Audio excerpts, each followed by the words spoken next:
What's going on, guys? Today we are looking at another Fallout 76 video, but basically today it's actually the ultimate farming build that I actually just discovered playing the game, and I thought I would bring it to you guys. So basically, if you guys don't know about workshops in Fallout 76 as of yet, maybe you're extremely new to the game, but basically you have your camp, which is building your base camp, which is way over here for me. So basically you have that kind of camp, and then you also have these workshops. These workshops last for the amount of time that you're going to play on the server. So if you have a full day's length that you're planning to play Fallout 76 on, or say you just want to turn your TV off and mine these resources as the day goes on, you can do either to your liking. But basically, at the Poseidon Energy Plant yard, there's three very, very important resources that you are able to farm while playing the game, basically.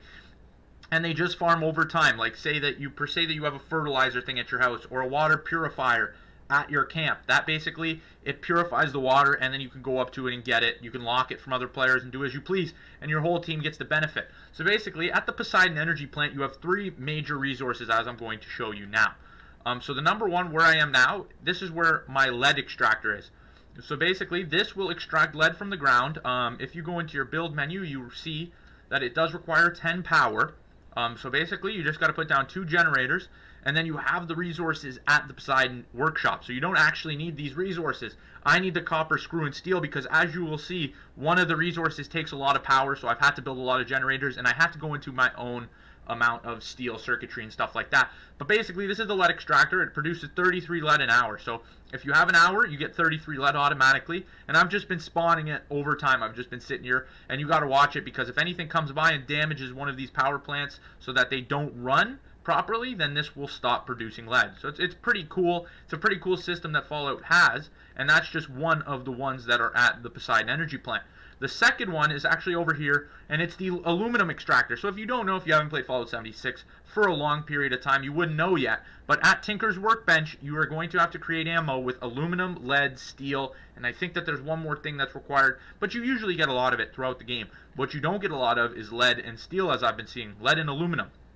Steel comes in everything, but lead and aluminum, they're rarer. They're harder to find, so this resource is very, very useful. So basically, this will be producing your aluminum, and as you can see, I have 10 energy connected to it. If this is white, it means that you, like, see how the energy is white? It means that you have enough power going to it. So I have 4 energy things here, just in case one gets damaged or goes down, plus I have to power shotgun turrets. So I have this entire setup over here, and as you guys can see, if you're going to use this many generators, you're usually going to have to bust into your own resources, but it's well worth it, okay? So then you bring it over here. So that's resource number 2, which is aluminum. You're going to want to make these 2 defended too. So I got shotgun and turrets in front of that one. I just actually discovered that there was a lead mine there, and I need lead for my handmade ammo, my 5.56 ammo. So it's actually really, really useful that I did find that at the Poseidon Energy Plant. And now that I found it, I don't actually have any turret defenses around it. I don't know how long I'm going to be playing for today on this server. And you do have to keep in mind that right when you're done playing on the server and you leave, you lose the workshop. So basically, you spend your time mining it. Say you want to put a couple hours into mining the goods. You'll get a lot of lead, a lot of aluminum. And then the final one, so this is my workshop. I just set up a little house. It got irradiated. Storm came up, and I was like, I'm going to need a house and a couple more defenses up there. But over here is the important one right here. And you're going to see by the amount of generators it takes to power this bad boy. And you see how it's flashing there? That just indicates that it is powered up and ready to go if you don't want to go into your build and check the power. So basically, you can, as you guys can see, ton of generators here, and all these generators are taken and required to power up the 100 power fusion core processor. So if you don't know fusion cores, if you haven't played any Fallout games, you wouldn't know. But if you've played a Fallout game, you know the fusion cores are used for power armor. They are what power up your power armor. And as you can see, it's making 12 an hour, I believe that was what that said. It makes 12 an hour. And this is a deposit right here. It's already here when you come to the Poseidon one, and one of the objectives of this entire thing is to get this thing running and start producing fusion cores. And as you can see, there's actually already some energy here connected by these wire lines. I didn't actually put these in. I don't know if maybe somebody put them in before. I'm not 100%. But these were actually already here, and these little things, it's hard to maneuver through here. And then these towers that connect the 3 energy boxes. So as you can see, there's this one, and that one's there because there's another energy box here. And then that all connects to the fusion core processor, which is extremely useful. So then I come back over here, some lead scrap, and then you can even run in a circle, and you can realize, damn, I'm producing a lot. This aluminum one, I don't really know why it's not producing a lot right now.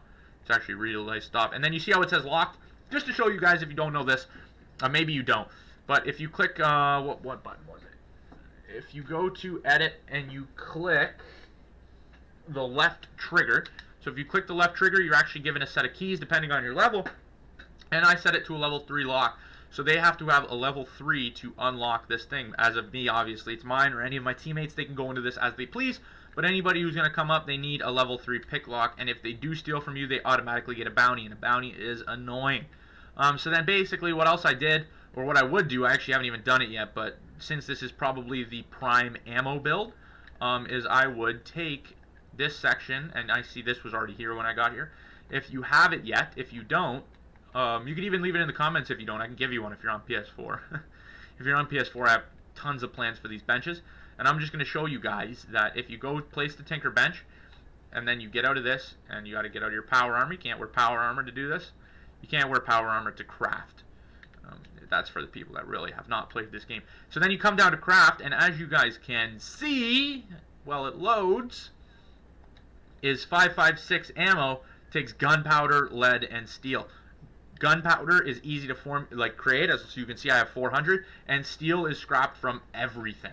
And then I wonder if aluminum is anywhere here. Just as an example of something that needs aluminum, a lot of buildings need aluminum. What can I show to show you the aluminum? You might already have this struggle if you're clicking on this video, but let me try and get an example out as if I can. Yeah, as you can see, the workbenches take aluminum, turrets take aluminum, generators don't take aluminum. That's weird. Water purifiers don't take aluminum. Do they take anything? They don't take aluminum either. Wow, it's just ceramic that they take. But yeah, defense systems, they take it. Anything else take aluminum? Why did I need aluminum so much earlier in the game? Probably for these turrets I didn't have enough. But yeah, as you can see, aluminum for all the turret, different types of stuff, and all the other types of stuff, etc., etc. But yeah, that is basically the ultimate build for farming. I don't know about the other workshops. I'll probably be going and testing all the other workshops out as I go.